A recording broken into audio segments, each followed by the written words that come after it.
Olá, meus amores! Como vocês estão? Espero que vocês estejam todos bem, que tenha dado tudo certo na resolução da sua avaliação sistemática de primeira etapa.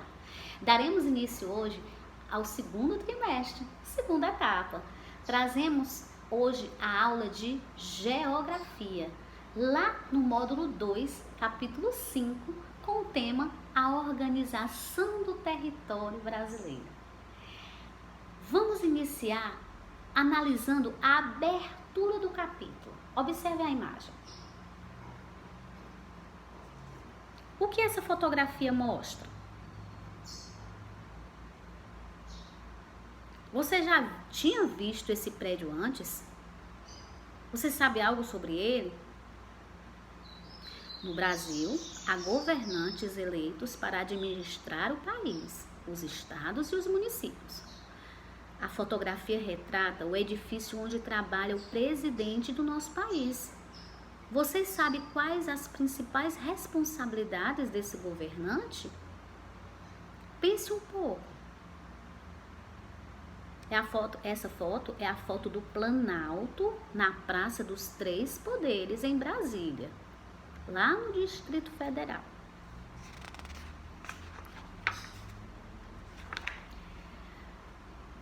Na página 248, a gente vai começar o subtema que diz as divisões do território brasileiro. Para a gente iniciar, eu trago para vocês o mapa das grandes regiões do Brasil, do IBGE. Observem aí a imagem.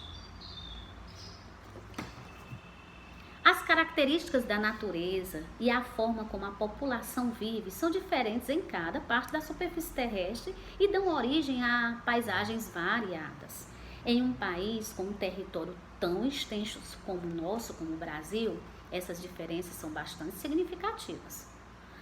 Para governar o país é necessário identificar essas diferenças, reconhecendo as riquezas naturais, os problemas e as necessidades da população em cada localidade. A divisão do território brasileiro em partes menores, de acordo com as características de cada uma, facilita os estudos necessários para administrar o país. Esse modo de organizar o território se chama regionalização. A divisão do território em estados e municípios também contribui para a administração do país, na medida em que cada estado e município há governantes próprios que conhecem melhor a realidade daquele local. No total, o Brasil tem 26 estados, além do Distrito Federal, onde se encontra Brasília, a capital do país. A proposta de regionalização do Brasil, feita pelo Instituto Brasileiro de Geografia e Estatística, que é o IBGE, organiza o território brasileiro em 5 regiões. Cada uma delas é formada por um conjunto de estados, exatamente como está aí no mapa. E aí, você vai, depois do estudo do mapa, de observá-lo muito bem, você vai responder a atividade da 249, tá certo? Passando para a página seguinte, a gente vem com a hora da leitura. Essa hora da leitura traz um título bem bacana, que é o Palácio do Planalto. A gente sabe que o Palácio do Planalto é a sede do Poder Executivo Federal do nosso país. E aí, a gente traz também uma representação do Centro-Oeste, o mapa político dele, tá? Observem aí o mapa político do Centro-Oeste. Existem diversos mapas para representar temas bastante variados. Às vezes o mapa representa o clima, o relevo, a vegetação, a população, a industrialização, etc. Entre eles, há um tipo de mapa que é utilizado para representar os limites entre territórios. Trata-se do mapa político, exatamente esse que vocês estão vendo aí, que recebe esse nome porque a delimitação divisas entre países, estados, regiões e municípios é feita por meio de acordos e decisões políticas. Para representar o limite entre os territórios nesse tipo de mapa, são utilizadas linhas. Geralmente, os limites entre os países são representados com linhas mais grossas, enquanto os limites entre estados e municípios são representados com linhas mais finas. Em alguns mapas também são empregadas linhas pontilhadas ou tracejadas para diferenciar os diferentes tipos de limite territorial. Cores também são muito usadas nos mapas políticos para diferenciar os territórios. Já a capital do país e as capitais do estado são indicadas por meio de pontos ou ícones.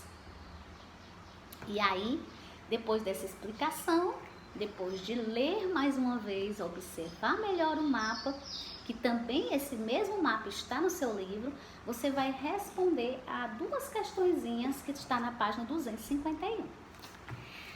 Logo após, você finaliza. E aí, para você aperfeiçoar essas páginas que a gente acabou de ver, que é exatamente a página